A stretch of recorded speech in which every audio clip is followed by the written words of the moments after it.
Buon pomeriggio a tutti i partecipanti a questo secondo incontro organizzato dall'unità operativa Veneto Welfare. Siamo all'interno della rassegna Le stagioni del welfare, che abbiamo appunto deciso di chiamare così rassegna Le stagioni del welfare.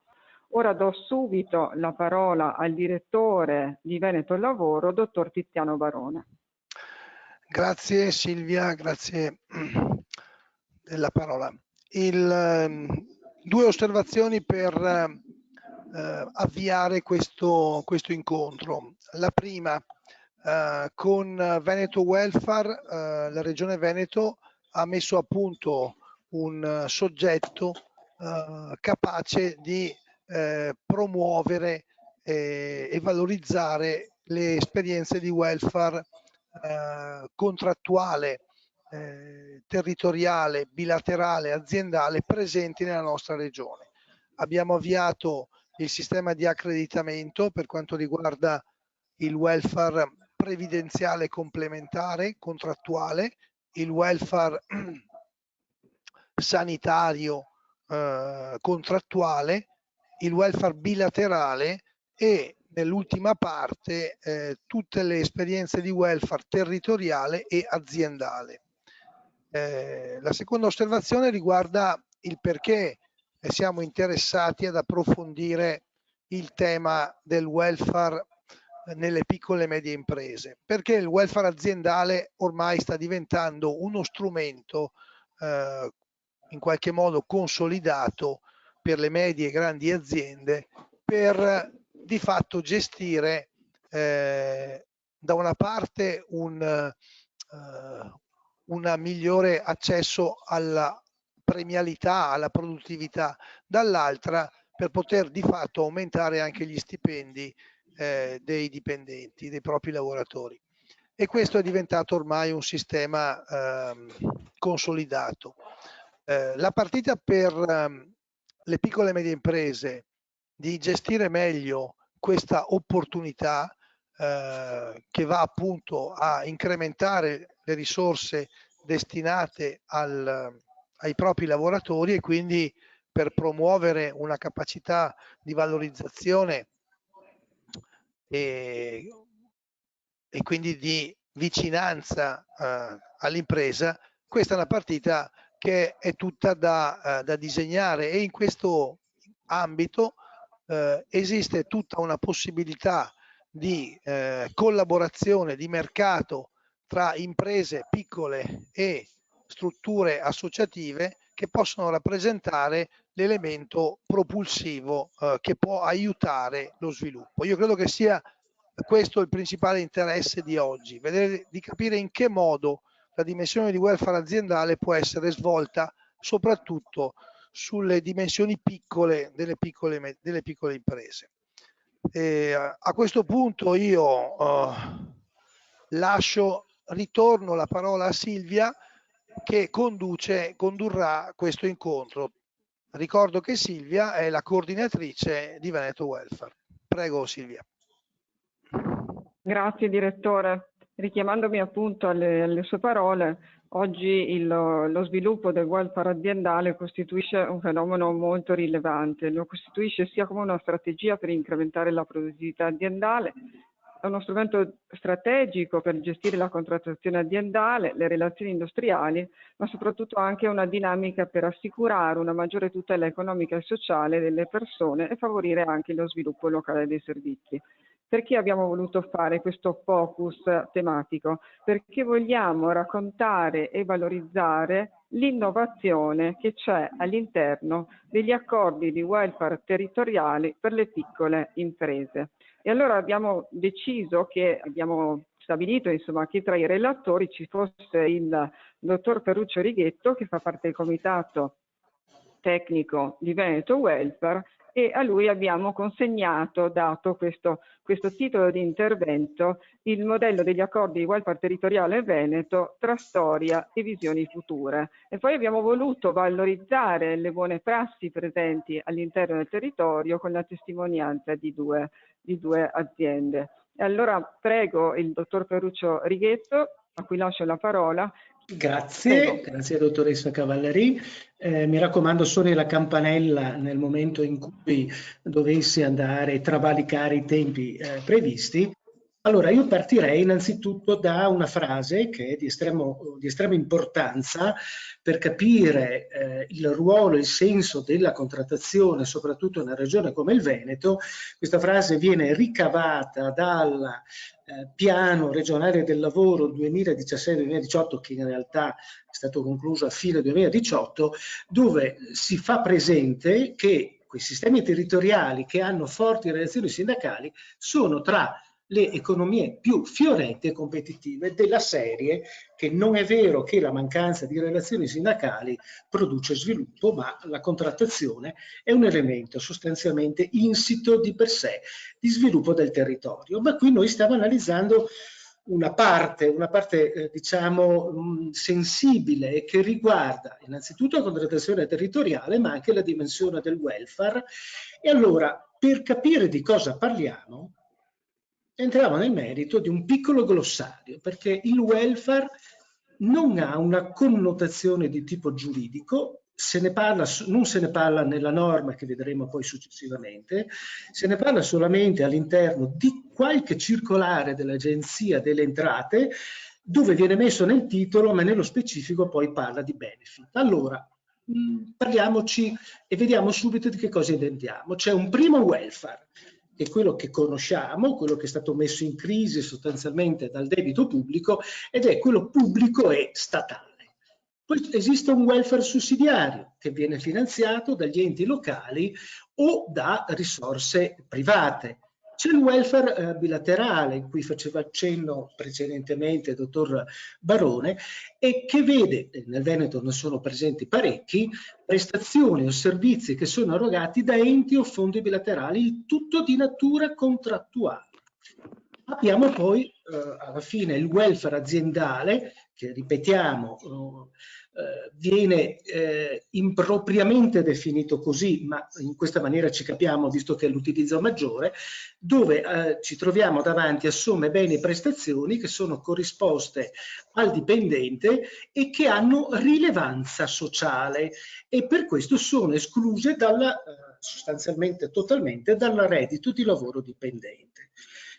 Allora, la normativa, con alcuni commi nella legge di stabilità 2016 c'è stata una innovazione profonda, una innovazione che ha ancora oggi sostanzialmente vigente e che ha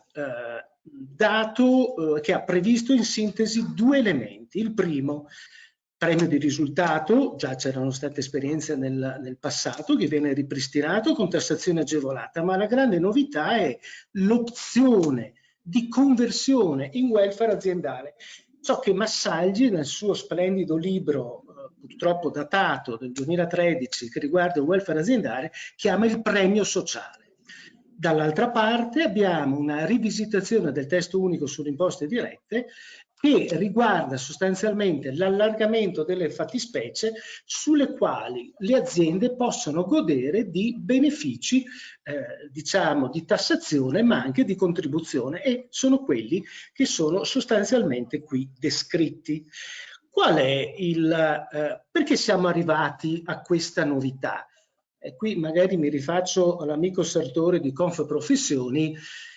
Fino al 2016, quindi con l'entrata in vigore, la situazione era una situazione nella gestione, tra virgolette, dei benefit di estrema confusione. Da una parte avevamo una norma assolutamente cogente e che riguardava come ogni erogazione monetaria venisse considerata reddito e lavoro dipendente, quindi assoggettata a tassazione, e naturalmente vi era un riferimento da parte degli istituti che vedeva nell'erogazione dei benefit forme sostanzialmente di elusione. E attenzione, anche il cosiddetto premio sociale, ed è per questo che è stato normato poi nella legge di stabilità, poteva anche vedere una problematica di questo genere. Perché?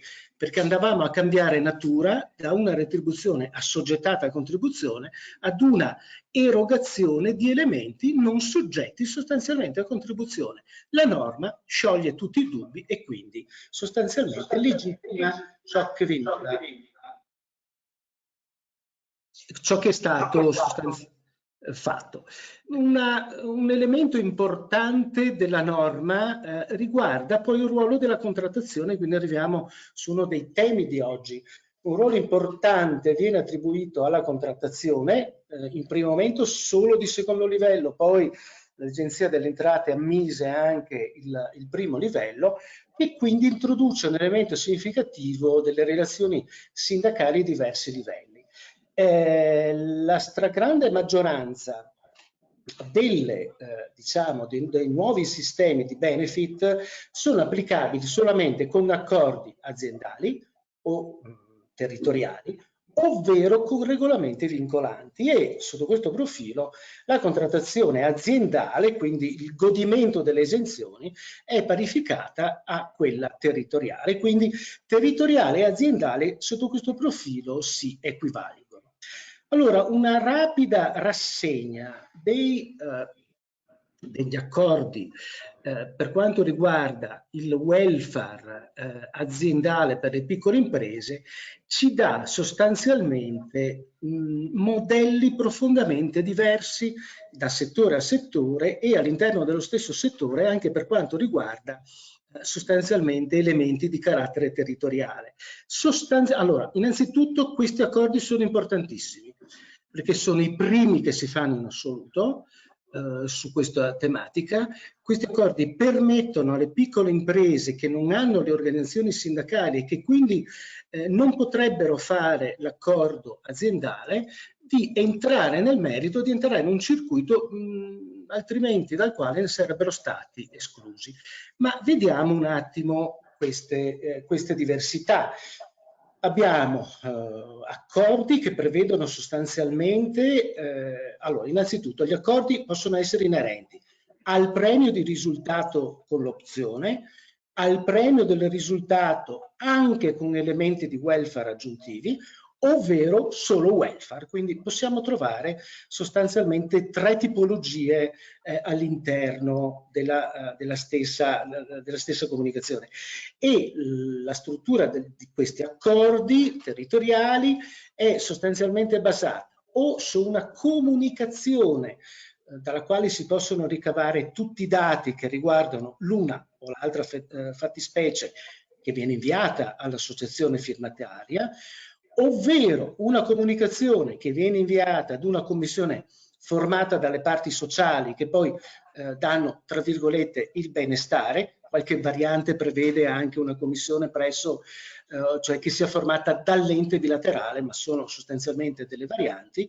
Una terza tipologia vede in realtà degli accordi sindacali aziendali basati sulle comunicazioni inviate, però vengono sviluppati in sede associativa e non in sede aziendale. Quindi c'è una pluralità, c'è una diversità di interventi e io personalmente credo che tutto questo sia estremamente positivo. Diciamo subito che l'impostazione da parte del Ministero vede un obbligo importantissimo di deposito dell'accordo aziendale / accordo territoriale, ma in realtà il deposito dell'accordo territoriale non avendo esso stesso il nominativo delle aziende, va corredato sostanzialmente della comunicazione che è, diciamo, o inviata all'associazione o vidimata, presa d'atto da parte delle varie commissioni. Allora, questa è la questione di fondo in estrema sintesi, perché insomma sappiamo che ci sono molti addetti ai lavori, ma il tema vero è: dopo 6 anni, quali sono i numeri dal punto di vista dell'utilizzo di questi strumenti? e soprattutto quali sono gli effetti, cosa è stato scelto, che tipo di ricaduta hanno avuto, perché noi conosciamo i modelli delle grandi imprese che giustamente escono sul Sole 24 Ore, ci danno notizia, poi in realtà abbiamo una miriade di piccolissime imprese delle quali non si sa nulla. Allora abbiamo cercato di rintracciare, come dire, di qua e di là alcuni dati e purtroppo, ve lo dico già subito, ci sono dei pezzi allora, per i quali il puzzle ancora non è completo, ma vediamo man mano ciò che è possibile rintracciare. I primi dati riguardano quelli del Ministero del Lavoro, che operando il deposito dal punto di vista del web, diciamo, dovrebbe essere in grado di avere dei dati sicuramente importanti, aggiornati, e anche di fare una disaggregazione importante. Passiamo anche ad un altro aspetto che rende i dati del Ministero del Lavoro purtroppo non così precisi, ed è il fatto che ci sono anche come strumenti quello dei regolamenti vincolanti che non sono depositati, quindi in realtà l'azienda potrebbe scegliere fra due strumentazioni, in realtà noi ne conosciamo solo una e vedremo che poi quello dei regolamenti vincolanti sono sempre, diciamo, è un dato particolarmente presente. Ma partiamo con i dati del Ministero del Lavoro. Allora, da maggio 2016, cioè dal momento in cui è partito l'obbligo di deposito con il sito, eccetera, eccetera, ci sono complessivamente quasi 71.000 depositi e nel Veneto ci sono 8.570 depositi di contratti, pari al 12% del totale nazionale. I dati più recenti, che comprendono anche i mesi della pandemia, quindi praticamente facendo un po' di calcoli per gli accordi che sono stati siglati da maggio fino sostanzialmente a marzo, sapendo poi il problema del deposito del 2022, quindi maggio 2021 e marzo 2022, sono circa, che quindi comprendono il mese di aprile, sono 7.576 a livello nazionale, la percentuale del Veneto scende al 9,5%, sono pari a 726. Di tutti quelli depositati nell'ultimo anno, abbiamo 958 che si riferiscono a contratti territoriali e 6.618 a contratti aziendali. Facendo i conti della serva, mi scuseranno i statistici, possiamo pensare che per il Veneto in un anno vengono realizzati 91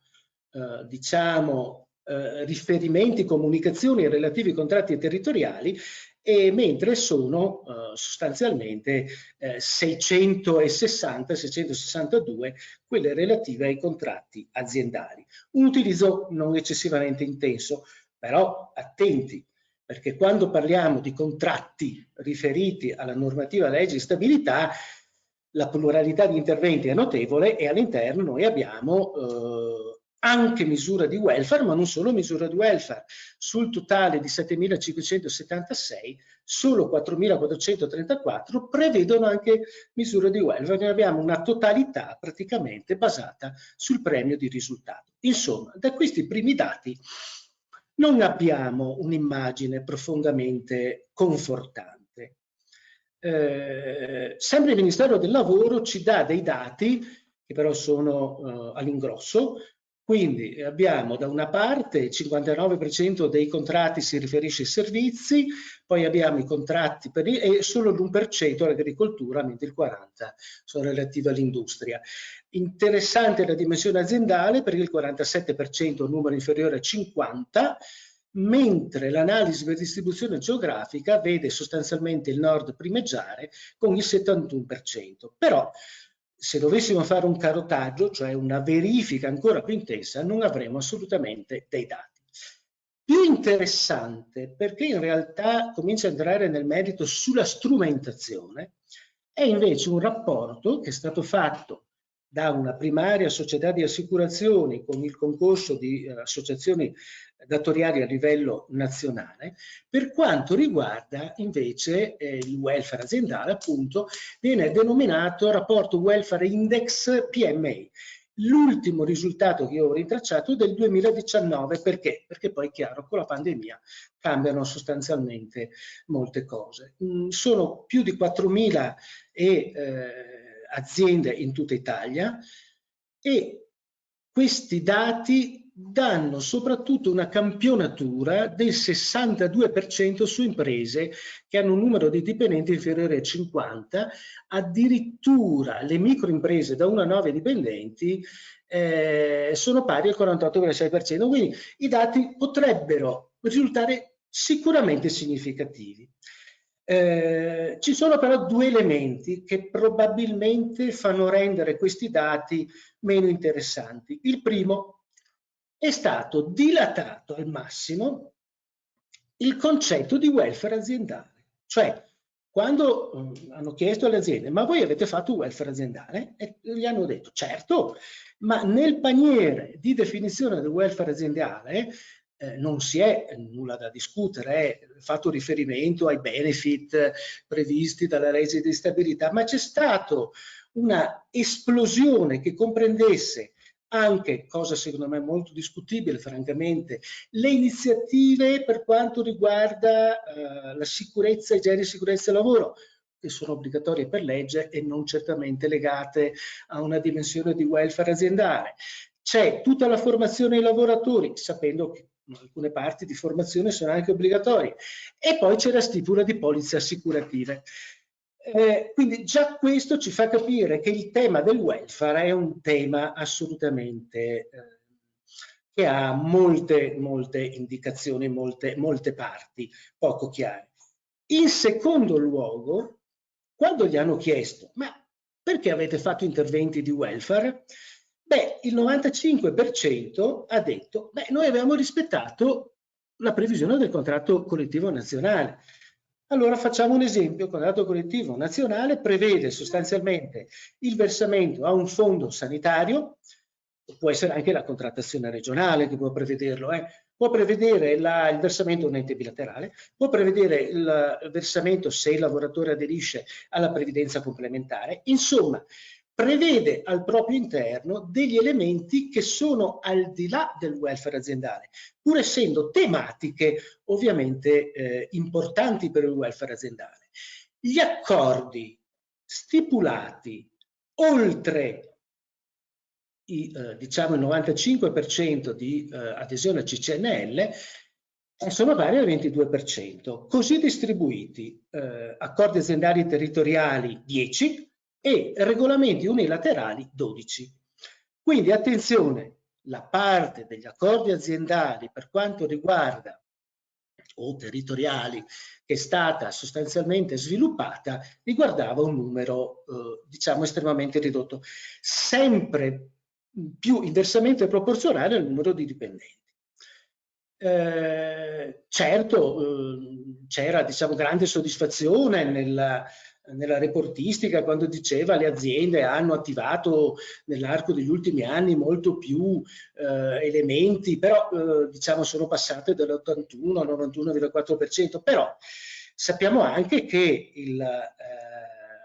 alcuni contratti di categoria hanno previsto degli obblighi di versamento quote, di cose relative ai welfare aziendale, quindi l'adempimento di quello mi faceva entrare direttamente nel meccanismo.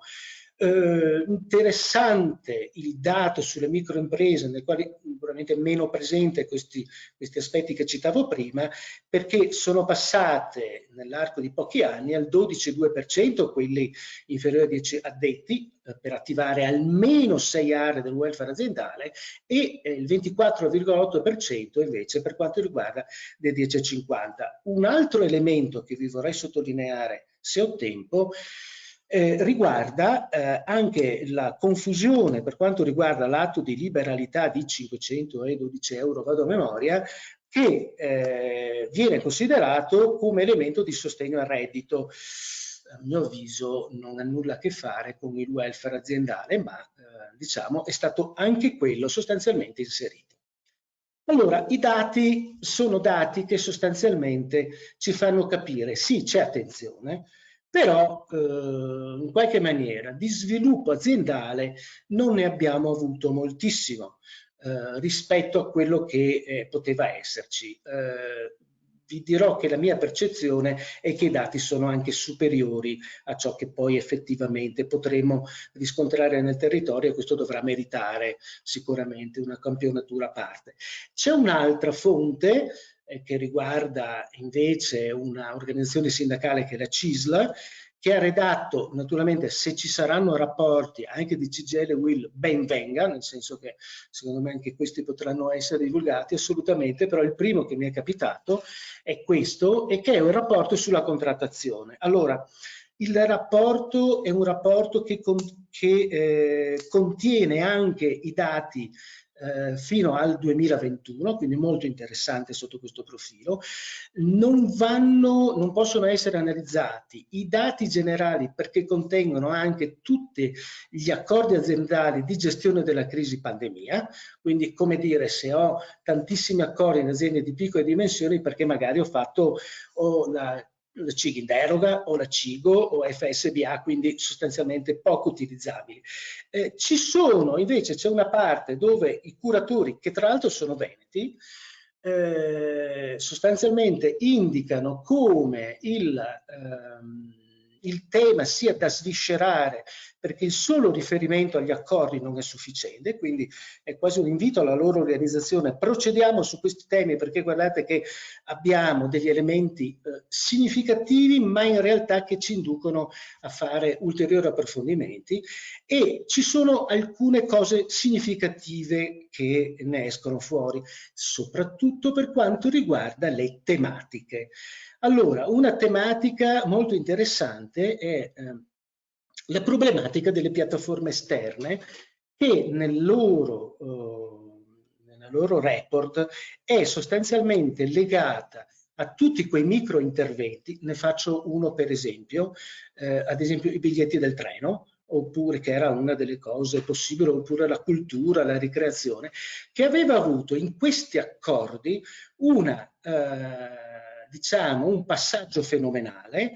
Dal 2015 al 2016 eravamo passati all'1%, nel 2019 al 40%, con la pandemia tutto questo si spegne e si aggira sostanzialmente intorno al 5%. Cos'è che aumenta invece con la pandemia? Ed è questo il dato che sicuramente è importante anche per capire come evolve questo welfare aziendale rispetto agli ultimi anni Covid. Sostanzialmente abbiamo un fortissimo aumento del carrello della spesa, quindi una riduzione del potere d'acquisto in capo ai lavoratori, anche per il forte utilizzo sostanzialmente degli ammortizzatori sociali, che ha portato un aumento diciamo, di questa fattispecie. Tutti gli altri servizi hanno percentuali tra il 10 e il 20, cioè attenzione, non abbiamo un servizio che possa in qualche maniera eccellere rispetto agli altri, in maniera sensibile. C'è anche un altro dato che a mio avviso è molto significativo, ed è: ma quanto, diciamo, delle previsioni della legge di stabilità 2016, quanto ha funzionato la conversione del cosiddetto premio sociale, cioè quanti lavoratori sono passati dal premio di risultato sotto il profilo economico all'erogazione di beni e servizi, quindi di welfare aziendale. La scelta è stata fatta dal 15%, tra l'altro nel rapporto Index che vi ho citato prima, sempre relativo al 2019, la percentuale è identica, quindi sostanzialmente queste due fonti concordano. Qui per quanto riguarda il rapporto OCSE-CISL è importante, ripeto, non è possibile dare dimensioni, soprattutto per quanto riguarda l'aspetto del numero di vendite delle aziende, perché è un osservatorio generale per quanto riguarda la contrattazione, quindi ha sostanzialmente, relativamente al 2020, anche tutta la problematica di gestione. Allora, in conclusione, le tre fonti analizzate non riescono ad esaurire o a soddisfare le curiosità che potevamo dare all'inizio. Se la domanda di Tiziano Barone e dei colleghi di Veneto Welfare fosse, ma insomma, come funziona questo welfare aziendale nelle piccole aziende, noi avremmo solo una somma di testimonianze individuali importanti, dovremmo fare un passaggio ulteriore per capire dal punto di vista generale come ha funzionato. Ma non potremo basarci solamente, questo l'abbiamo capito, sui dati del Ministero del Lavoro, perché sono estremamente, come dire, poco attendibili. Il mondo è molto più ampio. Allora, da questa che potrebbe apparire scarsa sensibilità, teniamo conto che nel Veneto poi abbiamo una presenza di enti bilaterali che è importantissimi e che risolve per una parte di aziende micro anche la problematica. Cioè il lavoratore ha in sé e può richiedere l'erogazione del welfare direttamente al fondo e non serve che io faccia accordi o regolamenti. Quindi questo è anche un elemento importante. Ci sono diciamo delle questioni che possano in qualche maniera aiutarci a capire forza e debolezza del welfare aziendale.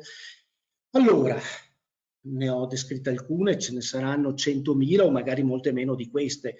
Vediamo, insomma, tutto questo materiale, come dire, utile per la discussione. Innanzitutto nel Veneto dobbiamo dire che tranne casi isolati, nell'Alta Padovana, non esiste l'integrazione con il welfare del territorio e questo è un problema sicuramente importante per il futuro.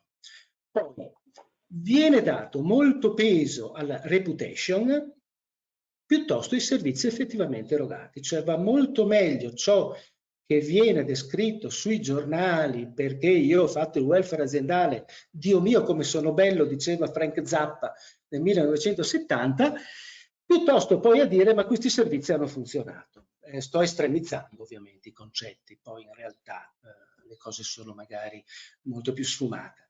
C'è una scarsa mobilitazione intermediari, qui devo riconoscere soprattutto all'ambito dei consulenti che è stato fatto un freno invece ai cosiddetti gnomi della terra di mezzo che sono comparsi improvvisamente nel 2016, ce lo ricordiamo anche i convegni, e che dicevano sono io il depositario della verità, si possono ristrutturare i contratti, eliminiamo la 13ª, eliminiamo le ferie, eliminiamo gli scatti eccetera e buttiamo dentro tutto nel welfare aziendale. Do atto sicuramente che Confprofessioni la parte dei consulenti, oltre a quella delle associazioni e categorie, ha funzionato come schermo e come diga importantissima. Poi ci sono ancora complicazioni burocratiche. Allora voi dovete capire che dopo 5 anni che l'Agenzia per le Entrate esca nel 2021 dicendo ma se manca il sindacato dentro si può fare l'accordo anche con il sindacato territoriale. Non è possibile. Sono cose così non è possibile. E guardate che di FAC, perché ormai la FAC è un elemento al pari della circolare, ce ne sono a bizzeffe, quindi immagino che se un'azienda volesse avventurarsi su un territorio di questo genere si ritrae, diciamo, in qualche maniera schifata. Poi, per quanto riguarda alcuni settori, l'artigianato e il commercio, manca sostanzialmente un coordinamento di fatto tra il welfare aziendale e il welfare degli enti bilaterali. Magari alcune integrazioni potrebbero essere fatte e quindi erogare degli elementi del welfare bilaterale con aggiunte da parte delle aziende. Perché no?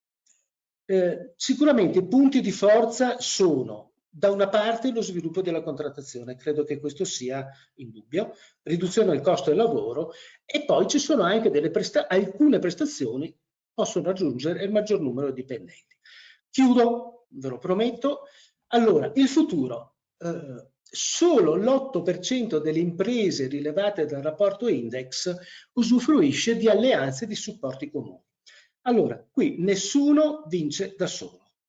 Soprattutto in una realtà di piccole imprese sono il coordinamento, le alleanze e che veda alcuni soggetti istituzionali le parti sociali, le camere di commercio e diciamo ai diversi livelli della pubblica amministrazione di poter competere. C'è un caso a Legnano, c'è un caso a Carpi, andatevelo a vedere, e insomma i network che sono stati creati sono importanti. C'è il terzo settore, che è un elemento importante nel Veneto, da non dimenticare. Insomma, per non spegnere questa fiammella diciamo del welfare aziendale, le aziende insieme con la struttura pubblica dovrebbero mettersi insieme e con la parte sicuramente non secondaria ma preponderante delle parti sociali. Potrà essere questo il futuro? Lo vediamo. Grazie e saluti. Grazie a Ferruccio Righetto per la lettura dei dati e per la lettura di visione futura, di dove poter andare attraverso il welfare aziendale e il welfare territoriale. Ora la parola, abbiamo detto che vogliamo anche raccontare le buone prassi presenti nel territorio, la parola passa alle imprese. Quindi do la parola a Roberto Bottan della Bottan SRL, prego. Grazie e ringrazio Veneto Lavoro dell'opportunità di partecipare a questo convegno. La nostra è una microimpresa artigiana con 6 addetti e un fatturato sugli 800.000 euro, per cui siamo un'impresa non irrilevante ma neanche grande, siamo proprio una microimpresa, ci occupiamo di autoriparazioni e di allestimenti di auto per disabili. Io credo che il welfare, benché sia un illustre sconosciuto, sia una grandissima opportunità anche per le microimprese. Si dovrebbe trovare, credo, la formula, al di là di tutti i limiti che ha detto Ferruccio Righetto, che io li sottoscrivo totalmente, anzi ne aggiungerò qualcun altro.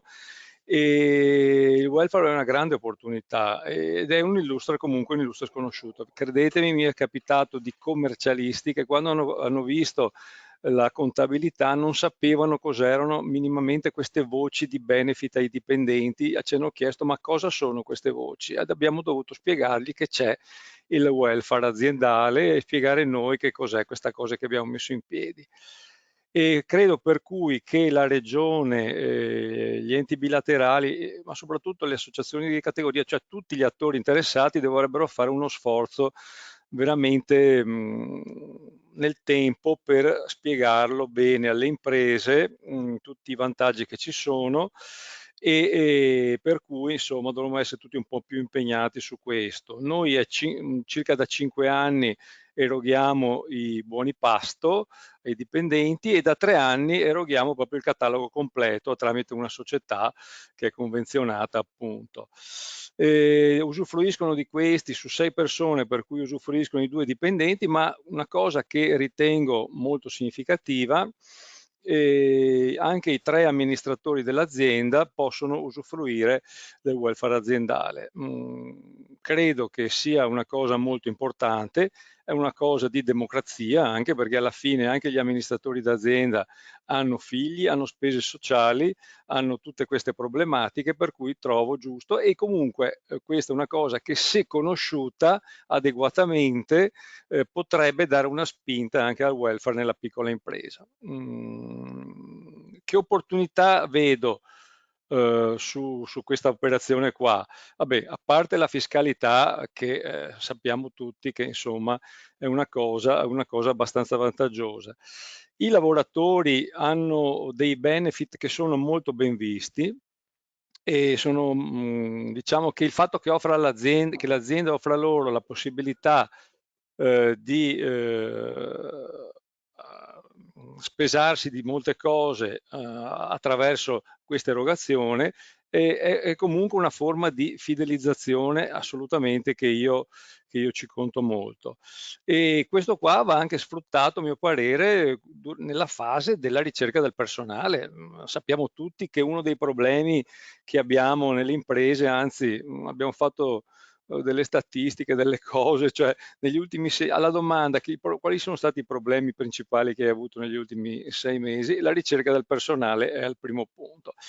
Inserire questi elementi, magari essere anche i primi a farlo, trovo che sia una cosa positiva nel rapporto che si va ad approcciarsi con i dipendenti. Dovrebbe in questo periodo essere molto spinto, anche perché senza fare considerazioni tipo macroeconomico, no? Che non è questa la sede, però andiamo verso un periodo di inflazione molto forte, un modo per sostenere il reddito, un modo per contribuire a non innescare meccanismi di 30-40 anni fa, è quello di potenziare il welfare aziendale. Quali sono gli ostacoli che almeno io ho trovato, così, insomma, sono un po' sotto gli occhi di tutti, e Ferruccio li ha un pochettino trattati un po' in qua un po' in là. Ad esempio, se io voglio regalare i biglietti del treno ai miei dipendenti, non posso fare un accordo sindacale, voglio dire, per regalare i biglietti del treno. Non io, parlo in generale della ditta che vorrebbe fare delle cose. C'è una certa farraginosità nei meccanismi, è vero che insomma siamo tutti quanti più tecnologici, però ad esempio ci sono tante tipologie di spese, però la maggior parte delle spese, diciamo una buona percentuale, vanno fra sanità e istruzione. Ad esempio, noi abbiamo dipendenti giovani e in buona salute e tante volte non si trovano in difficoltà a spendere questi soldi che noi gli mettiamo a disposizione, anche se c'è questo paniere. Poi un altro limite credo che sia la sempre maggiore, diciamo, uso dell'erogazione diretta, cioè no, il rimborso viene sempre meno riconosciuto come diciamo, non è che uno può andare alla palestra e dopo chiedere il rimborso, no, deve fare un accordo fra l'ente di welfare e la palestra, e poi viene fatto tutto questo meccanismo. Trovo che sia una cosa che delle volte ti fa passare la voglia di farlo. Per cui quali miglioramenti? Io sono sicuro che il legislatore sarà stato attento a tante cose, ma tante cose si potranno migliorare. Per cui, secondo me, ampliamento del paniere dei servizi comunque. Magari fissando un tetto, una percentuale del reddito, che può essere il 10%, il 5% a massima, che però il dipendente può spendere più o meno come vuole, sempre nell'ambito sociale, per carità. Però se sociale viene considerato anche la vacanza, il cinema, il teatro, insomma, è tanto il sociale, voglio dire, senza la necessità che uno vada a comprarsi il biglietto facendo l'accordo con la società del benefit, senza che lo ski pass glielo deve comprare 3 giorni prima la società del benefit. Insomma, tutte queste cose andrebbero un po' fluidificate, a mio parere. Un maggiore utilizzo del rimborso, secondo me, e poi concordo comunque con tutto quello che ha detto Ferruccio, e mi dispiace che comunque se noi togliamo i premi, la formazione obbligatoria e tutto questo, restiamo veramente in pochi ad avere aderito a queste formule, che però secondo me, ripeto, se spiegate bene, adeguatamente, un pochettino semplificate, un pochettino razionalizzate, possono svolgere un ruolo molto importante anche nello sviluppo della piccola impresa. Grazie. Grazie a Roberto per aver messo in luce anche i punti sostanzialmente negativi, perché noi come Veneto Welfare ci poniamo anche come centro studi osservatorio sul welfare, e perché no anche come propositori di proposte legislative e a livello regionale e a livello nazionale. Ora lascio la parola a Giorgia Ferracin della SDR PAC SPA. Prego Giorgia. Buonasera e ringrazio anche io per l'invito e per l'opportunità che mi è stata data. Allora, io rappresento SDR PAC appunto in qualità di responsabile risorse umane. SDR è un'azienda che opera nel settore dell'imballaggio plastico e diciamo che le nostre aziende clienti sono prettamente industrialimentari. SDR Pack quindi è una società che fattura circa 30 milioni di euro nel 2021 e qui vi ho riportato qualche numero giusto per farvi vedere quella che è stata la nostra evoluzione. Diciamo che dal 2016 ad oggi siamo cresciuti per quanto riguarda i dipendenti del quasi il doppio e abbiamo comunque un bel piano di crescita anche per il prossimo biennio, sia in termini di dipendenti perché appunto stiamo implementando il turno notturno, sia in termini di clienti e comunque volume di fatturato. Nel contempo stiamo ampliando anche lo stabilimento proprio per questa esigenza produttiva che abbiamo. SDR è un'azienda familiare che ha comunque saputo evolversi e diciamo che la dinamicità e la flessibilità sono alla base della nostra gestione. E queste caratteristiche ci stanno permettendo di affrontare quella che è l'instabilità del mercato attuale e di cogliere anche le opportunità che in questi momenti di cambiamento inevitabilmente portano. È un'azienda che è attenta a quelli che sono i bisogni delle persone, del territorio e dell'ambiente. Io qui ho voluto proporvi questa slide che rappresenta diciamo quello che è il nostro flusso di creazione del valore per i nostri clienti. In questo processo di creazione di valore, cioè questo processo di creazione di valore per il nostro cliente è frutto però di un clima aziendale, ovvero del clima che si respira all'interno della nostra azienda e quindi andare ad operare sul clima aziendale ci porta anche a soddisfare quello che è il nostro cliente. Quindi qui faccio un focus su quella che è l'attenzione alle risorse umane. Diciamo che appunto SDR è attenta alle risorse e alla loro valorizzazione. Qui ho riportato i punti essenziali di quella che è la proposta che offre l'azienda ai propri collaboratori. Parlando di clima aziendale, la parola chiave che comunque mi viene in mente è quella di benessere aziendale. Il benessere che appunto c'è all'interno dell'azienda. Noi vogliamo stare bene, vogliamo che anche i nostri collaboratori si sentano a proprio agio nel contesto aziendale e quindi quello che facciamo è cercare di coinvolgere, quindi attraverso il coinvolgimento cerchiamo di diciamo rendere partecipi le nostre persone, di farle comunque sentire parte di un team e di condividere con loro quella che è la nostra strategia. Comprendiamo insieme le problematiche e arriviamo alla risoluzione di un problema comunque in modo condiviso. Quindi parliamo di coinvolgimento, però parliamo anche di crescita e di accompagnamento verso una leadership diffusa. Quest'ultimo aspetto va a noi crediamo molto in questo perché va a responsabilizzare un po' le persone e quindi i nostri collaboratori, e arricchisce anche l'azienda perché in questo modo circolano più idee e diciamo che le persone si sentono più motivate. Per quanto riguarda diciamo, l'arricchimento dell'azienda, voglio sottolineare questo concetto perché anche attraverso l'inclusione riusciamo a portare valore aggiunto in azienda. Parliamo di inclusione a livello comunque uomo-donna, quindi a livello di sesso, ma anche di età e di etnia. Quindi diciamo che il concetto principale è che il team nasce comunque dalla sintesi delle differenze. Un esempio vincente è anche il fatto che il nostro consiglio di amministrazione, diciamo la direzione aziendale, è composta da una prima e una seconda generazione e è stato vincente in questi anni proprio il connubio dell'esperienza e della freschezza e della voglia di mettersi in gioco anche della seconda generazione che comunque rispetto alla prima diciamo è più giovane. E quindi è proprio la forza deriva proprio dalla sinergia di queste differenze.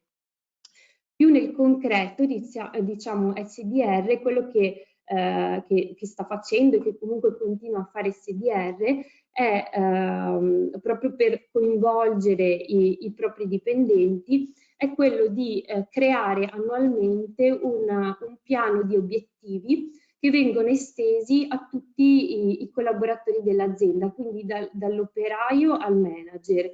Noi creiamo questo mix di obiettivi che sono obiettivi aziendali e obiettivi di area.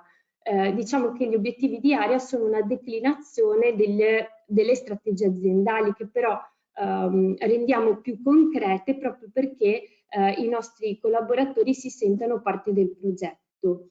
Paghiamo noi degli acconti anticipati, quindi nel premio, per esempio il premio del 2022, vengono erogati degli acconti durante il 2022 perché comunque gli obiettivi che ci poniamo sono degli obiettivi raggiungibili e quindi pensiamo che la maggior parte di questi o comunque la totalità di questi possano essere raggiunti dai nostri dipendenti. Il saldo poi viene erogato nell'anno successivo con la chiusura del bilancio ed è convertibile in welfare. Noi utilizziamo una piattaforma che comunque offre anche dei servizi, è una piattaforma locale che offre anche delle convenzioni con delle società, diciamo, degli erogatori locali. Ecco.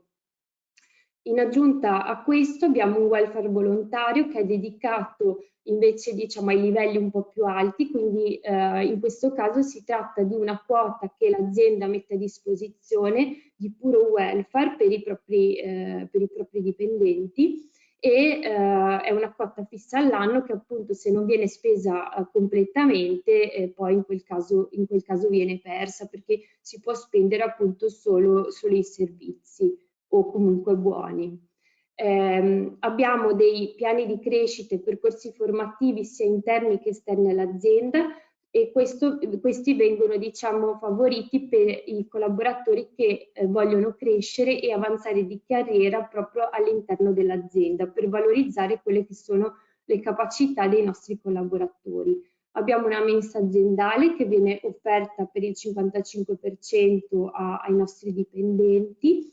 Abbiamo delle maggiorazioni rispetto al contratto nazionale sia per gli straordinari che per le percentuali di turno straordinario che per le percentuali di turno notturno e poi eroghiamo dei buoni carburanti, molto spesso lo leghiamo anche alla disponibilità che i collaboratori hanno allo straordinario, quindi oltre a pagare la maggiorazione diamo anche appunto dei buoni, solitamente il carburante, soprattutto quando l'azienda ha dei periodi di picco.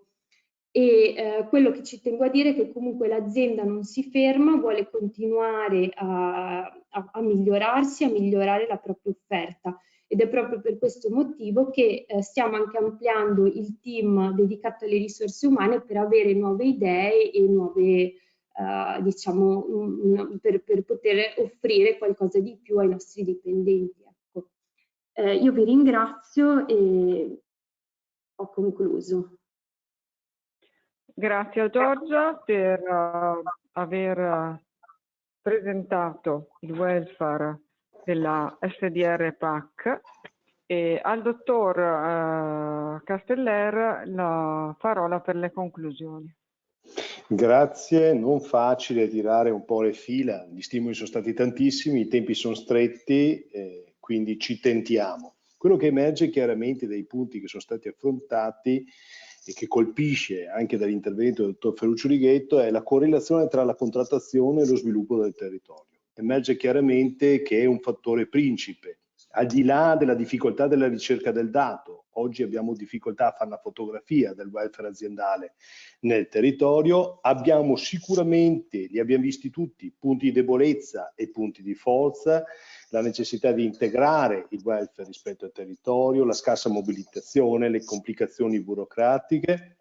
Abbiamo visto un eccellente anche intervento del Roberto Battan, dove grande opportunità, comunque il welfare rimane una grande opportunità per far crescere il welfare, probabilmente, anzi si necessita una strada che è quella della semplificazione, poi vedremo i punti velocemente, e abbiamo la necessità di sostenere, informare, sapere che esiste che esistono le opportunità. Ma quali sono i numeri in termini economici a livello nazionale? Quanto vale il Veneto? Beh, noi li abbiamo ritracciati confrontando 4 ricerche a livello nazionale. L'unico dato che probabilmente emerge è che abbiamo circa 1.600 milioni, quanto vale il welfare aziendale nazionale 160 miliardi, di cui 98,5 sono welfare privato, 40 miliardi riguardano la sanità privata, significa che i cittadini italiani dalle proprie tasche prendono circa 40 miliardi per i vari servizi e il Veneto in tutto questo vale il 10%. Quindi in Veneto noi abbiamo un dato che sono circa di welfare aziendale su circa 160 milioni di euro. Ecco, non è una cosa banale, perché non misurare 160 milioni di euro significa probabilmente non avere una visione complessiva di quelle che possono essere anche le strategie per poterli spendere. Da qui emerge un elemento importante. In sintesi, abbiamo bisogno di semplificare, l'abbiamo detto tutti. Abbiamo bisogno di andare verso una scelta libera al welfare, non vincolata, non eccessivamente appesantita, non eccessivamente vincolata. Abbiamo bisogno di favorire, se vogliamo questa strada, un rapporto diretto tra impresa e lavoratore. Con questo non vuol dire, l'ha detto molto bene Ferruccio, tagliare o ridimensionare l'intermediazione, però abbiamo bisogno di snellire la procedura, perché in Veneto passano ogni anno 160 milioni di euro di welfare. Quanto viene intercettato dalla contrattazione?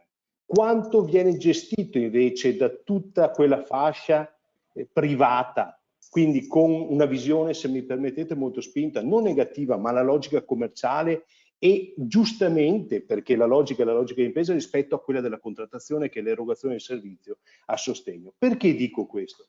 Perché dall'analisi di un dato importante, la ricerca che ha citato il dottor Ferruccio Righetto, ha un focus veneto dentro a quella ricerca che dice che cosa? Che rispetto alle medie nazionali il nostro territorio è scarso in servizi di assistenza alla persona attraverso il welfare, sostegno ai soggetti deboli, integrazione sociale, welfare allargato alla comunità. Certo, uno potrebbe dire tranquillamente il Veneto è una delle regioni che mette assieme il sociosanitario con il sanitario rispetto a altre regioni che molto probabilmente lo tiene distinto. Però allora, perché siamo sotto media rispetto ai contratti di integrazione aziendale e regolamenti aziendali?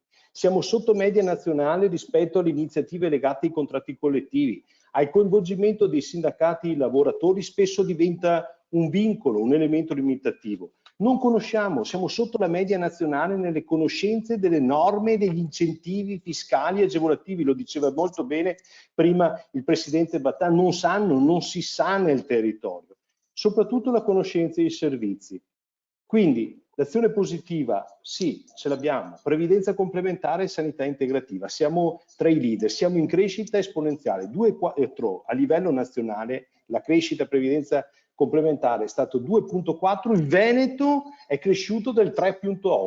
Abbiamo il 40% dei veneti dato in crescita che ha pensato, se non ha attuato, la previdenza complementare. Per non parlare della sanità integrativa, ma le altre due parti, bilateralità e welfare aziendale, abbiamo dei grossi limiti. Quindi diciamo che probabilmente, è quello che sta cercando di fare l'unità operativa Veneto Welfare, voi l'avete sottolineato, è necessario far conoscere sempre di più e considerare l'ampia quota di risorse che gli italiani destinano e i veneti destinano alla luce delle tendenze demografiche in atto. Perché? Perché invecchiamo, perché la popolazione e la sanità ha sempre più bisogno, e cerco di chiudere velocemente, di servizi di non autosufficienza.